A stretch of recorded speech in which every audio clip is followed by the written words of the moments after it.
प्रश्नावली 3.4 का पहला प्रश्न है, यदि एफ एक्स बराबर एक्स का वर्ग प्लस 1 और जी एक्स बराबर एक्स का वर्ग माइनस 5x प्लस 6 तब ज्ञात कीजिए। इसमें कुछ प्रश्न दिए हुए हैं, इनमें से पहला देख लेते हैं। तो इसमें टोटल 6 प्रश्न आपको दिखाई दे रहा होगा। तो 6 प्रश्न को देखो। अब शुरू करते हैं पहला प्रश्न को। ठीक है, तो सबसे पहले हम क्या करेंगे, एफ एक्स और जी एक्स का मान लिख लेंगे। ठीक है, तो लिखते हैं एफ एक्स बराबर एक्स का वर्ग प्लस 1 और जो जी एक्स दिया हुआ है इसका मान दिया हुआ है एक्स का वर्ग माइनस 5x प्लस 6 इतना दिया हुआ है। ठीक है, अब इसे दर्शाते कैसे हैं, ये जो एफ है ना इसको दर्शाया जाता है डी एफ से। देखो एफ अब कहाँ पे आ गया, अंदर में, और डी बाहर में। जैसे कि एफ बाहर में था वैसे ही, और ये जो है ना आर के बराबर होता है, तो ये आर के बराबर रहेगा। अब जो जी है ये भी ऐसे ही दर्शाएंगे इसको भी।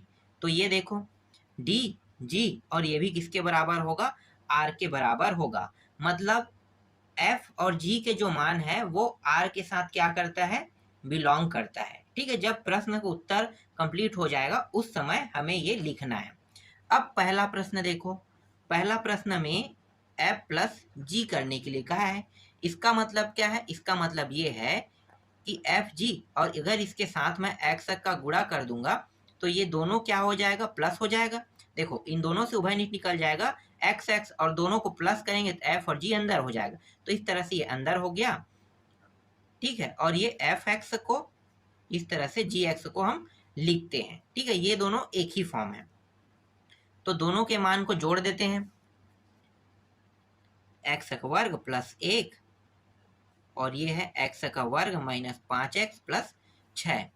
ये दोनों जुड़ के 2x का वर्ग हो जाएगा, फिर माइनस 5x और ये दोनों जुड़ के कितना हो जाएगा, 7 हो जाएगा।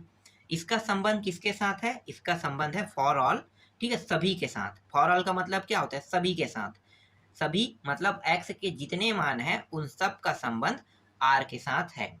यही क्या है, आपका आंसर है ये पूरा। दूसरा देखो, अब दूसरा प्रश्न में f माइनस जी करने के लिए कहा है। ठीक है, क्या करने के लिए कहा है, f माइनस जी। तो यहाँ भी अगर मैं x का गुणा कर दूंगा और जो f x है माइनस क्या करेंगे, जी एक्स, इस तरह से ये वाले फॉर्म को हम इस प्रकार से भी लिख सकते हैं। ठीक है, तो इनके मानों को रख लेते हैं। तो इसका जो मान है एक्स का वर्ग प्लस 1 माइनस एक्स का वर्ग माइनस 5x प्लस 6, इस तरह से। ठीक है, यहाँ पे माइनस लगा है इसलिए ये जो माइनस इसका पूरा जब गुणा करेंगे इस पूरे पद के साथ गुणा होगा। तो ये हो जाएगा माइनस एक्स का वर्ग माइनस माइनस प्लस 5x और माइनस प्लस माइनस 6, इस तरह से। ये दोनों कट गया क्योंकि एक प्लस में एक माइनस में है, और यहाँ पे प्लस 5x बचेगा और ये दोनों देखो एक प्लस में एक माइनस में घट जाएगा तो ये 5 यहाँ पे बचेगा। ठीक है, तो यही क्या है, इसका आंसर है। और ये सभी के साथ क्या कर रहा है, ये जो उत्तर मुझे प्राप्त हुआ है ये x के सभी मानों के साथ क्या हो रहा है, बिलोंग करता है। तो यही क्या है, इसका आंसर है। तीसरा प्रश्न देखते हैं। तीसरा प्रश्न में दिया हुआ है f और g दिया है। ठीक है, मतलब f और g को भाग करना है। तो चलो कर देते हैं। तो f और g को यहाँ पे जब भाग करेंगे, से एक सेकंड, भाग करना है कि गुणा करना है, पहले गुणा करना है ना। ये इस तरह से f और g यहाँ पे गुणा कर रहे हैं, और इसके साथ मैं x का भी गुणा कर देता हूँ इस तरह से। इन दोनों को गुणा करेंगे तो ये देखो ये f x और गुणी क्या हो जाएगा, एक सेकंड, ये जी एक्स है ना। ठीक है, इसे सुधार लेते हैं। ठीक है, ये जी एक्स है। गुणा करेंगे तो एक्स का वर्ग प्लस 1 और एक्स का वर्ग माइनस 5x प्लस 6, इस तरह से। एक्स एक्स एक्स का 4 घात हो जाएगा, फिर माइनस 5 एक्स का 3 घात, फिर प्लस 6 एक्स का वर्ग। ये हो जाएगा एक्स का वर्ग, फिर माइनस 5 एक्स और प्लस 6, इतना प्राप्त होगा। एक्स का वर्ग 3 घात वाला भी एक ही है, वर्ग नहीं सॉरी 4 घात, और 3 घात वाला भी एक है। ये दोनों जुड़ जाएगा 7x का वर्ग माइनस 5x प्लस 6, इतना यहाँ पे प्राप्त हुआ। और इन सभी का संबंध, ठीक है, फॉर ऑल x बिलोंग करता है किसके साथ, r के साथ।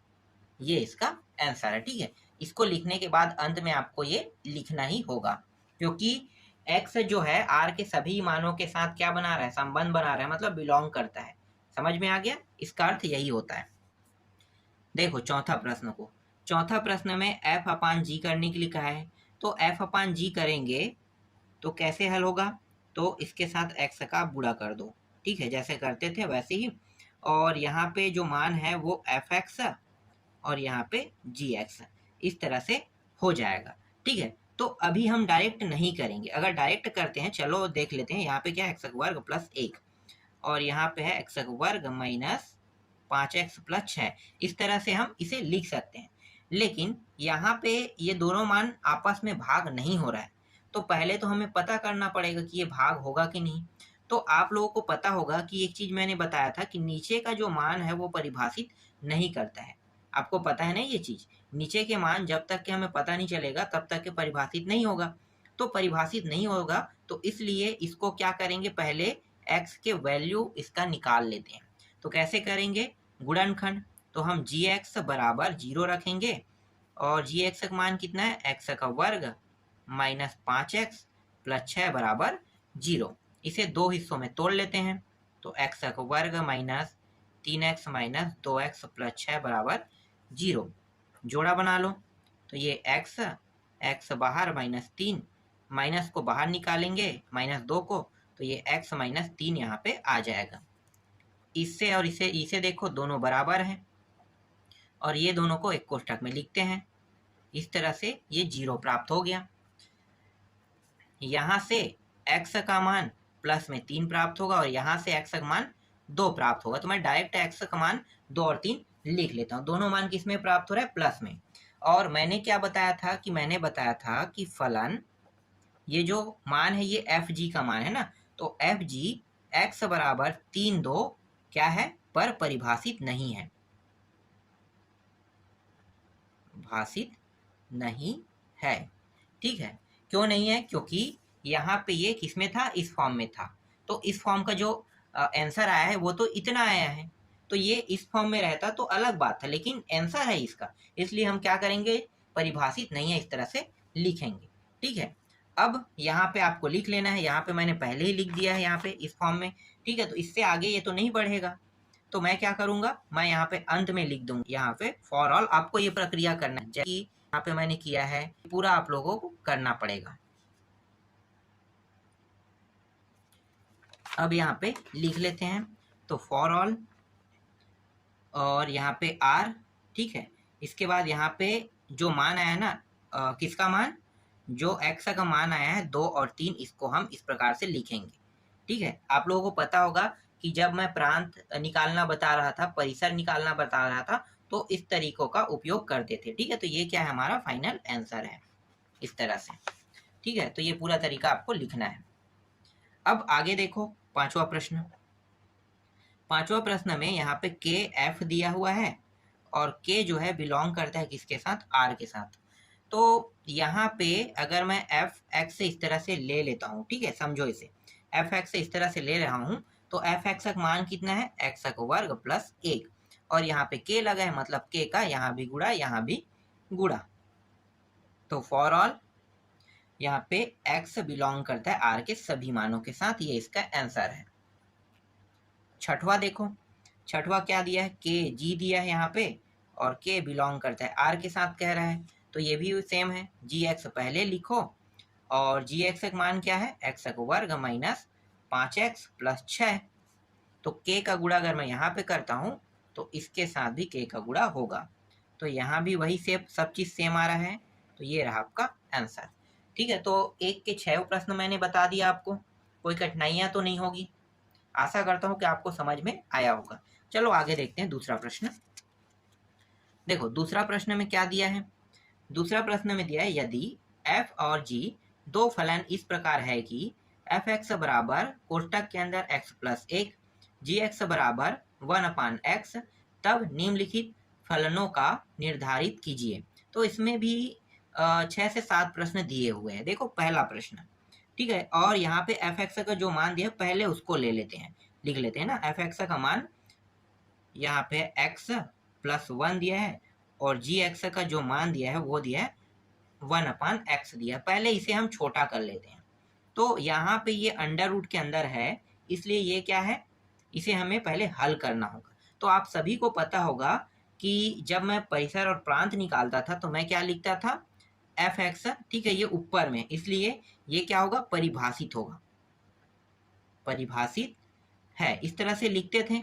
लेकिन अंडर रूट में होने के कारण इसको कैसे लिखते थे, इस तरह से, बड़ा बराबर और 0, इस प्रकार से लिखते थे, बिल्कुल। अब ये एक उस पार ले जाते हैं तो किस में हो जाएगा, माइनस में प्राप्त होगा। इसका मतलब क्या है, इसका मतलब जो x का मान प्राप्त हो रहा है ना, या आप कह सकते हो कि x जो है संबंध बना रहा है कितने, इसके साथ, -1 से इन्फिनिटी तक, अनंत तक के संबंध बना रहा है, ठीक है। अगर हम इसे d के साथ संबंध बताएं तो df इस तरह से लिखेंगे, बराबर, और f को अंदर में, और यहाँ पे -1 और इन्फिनिटी इस प्रकार से लिख सकते हैं, ठीक है। अब इसी तरह से gx को भी छोटा कर लेते हैं, gx को समझते हैं तो दूसरे साइड में gx को देख लेते हैं। अब ये जो gx है ये परिभाषित नहीं, क्योंकि x नीचे में, अगर ऊपर में होता तो 100% परिभाषित होता। तो x का मान मैं क्या रख सकता हूँ, 0 रखूंगा तो ये पूरा मान 0 हो जाएगा, ठीक है। तो यहाँ पे आप लिख लो gx बराबर 1/x, परिभाषित नहीं है। क्यों, क्योंकि अगर मैं x का मान 0 रखूं तो कितना होगा, पूरा मान 0, मतलब dg का मान क्या प्राप्त हो गया, dg मतलब r जो है समुच्चय है, तो ये 0 प्राप्त होगा, इस तरह से, ये मंझला कोष्ठक में रहेगा ना, ठीक है, इस तरह से प्राप्त होगा। समझ में आ गया। चलो अब हल करेंगे। तो पहला प्रश्न देखते हैं। देखो पहला प्रश्न क्या है, f प्लस जी इस तरह से रहेगा, इसके साथ क्या करेंगे, x का गुणा, मतलब ये जो x है और प्लस एफ जी है, इन दोनों को क्या करना है, जोड़ देना है। तो जोड़ेंगे तो एफ एक्स का मान है x प्लस 1 और जी एक्स का मान है 1/x, और फॉर ऑल x, ये जो है x है, देखो आपको लिखना है सभी के साथ, ठीक है। x क्या है, सभी के साथ x बड़ा है किससे, -1 से, ये मैंने सिद्ध किया था, बिल्कुल ये मैंने सिद्ध करके लाया था, ठीक है। और x का मान कितना माने थे, 0, तो x का मान कभी भी 0 प्राप्त नहीं होगा, जो मान रहे हैं ना वो मान कभी भी 0 प्राप्त नहीं होगा। क्यों नहीं होगा, क्योंकि यहाँ पे आप देख सकते हो ना -1 आ रहा है, तो -1 आ रहा है मतलब x का मान क्या है, ये 1 के बराबर है, ठीक है, 1 के बराबर भी है और 1 से बड़ा है, -1 से बड़ा भी होगा और बराबर भी होगा, तो इसलिए x का जो मान है कोई भी कंडीशन में 0 प्राप्त नहीं होगा। तो इस नियम का हर प्रश्न में उपयोग करेंगे, ठीक है। चलो जितने में लगेगा भाई, नहीं लगेगा उसमें इसका उपयोग नहीं करेंगे। दूसरा क्या है, f माइनस जी, x का गुणा कर देंगे प्रश्न में, ठीक है। तो ये हो जाएगा एफ एक्स माइनस ये जी एक्स, इस तरह से। तो ये हो गया x प्लस 1 अंडर रूट के अंदर माइनस 1/x, इस तरह से ये हो जाएगा, ठीक है। आगे हल करना चाहे तो हम कर सकते हैं, लेकिन इसकी ना कोई आवश्यकता नहीं है, तो यहीं पे हम स्टॉप कर देंगे और पूरा प्रक्रिया ये लिखा है ना, ये चीज़ यहाँ पे ही लिख लेते हैं, क्योंकि नियम तो यही लागू होगा यहाँ भी, ठीक है। x का मान 0 प्राप्त नहीं होगा, ये क्या है, इसका आंसर हो गया। तीसरा देखो, तीसरा में क्या दिया है, तीसरा में f और g का गुणा करने के लिए कहा है, तो f और g का गुणा कर देते हैं। तो यहाँ पे x का भी गुणा करेंगे, तो एफ एक्स गुणित यहाँ पे जी एक्स, ठीक है, इस तरह से। तो x प्लस 1 और यहाँ पे गुणित 1x, इसे आप ऐसे ही लिख सकते हो, या आप इसे लिख सकते हो x प्लस 1 और ये x, इस तरह से भी आप लिख सकते हो, और नियम वही है ये वाला, ठीक है। x इससे बड़ा बराबर -1 और x बराबर 0 नहीं है, इस तरह से ये रहा। अब आपको समझ में तो आ गया होगा ना, सभी प्रश्नों में ऐसे ही हमें करना है, कुछ खास नहीं है, और सब में ये नियम आपको लगाने हैं, ठीक है, सभी में लगेगा। तो अब बाकी जो बचा है ना उसको आप लोग बना लेना, क्योंकि सेम टू सेम सॉल्व हो रहा है, तो आगे बताने की आपको कोई ज़रूरत नहीं है। आशा करता हूँ कि आप सभी बचे हुए प्रश्नों को बना लोगे।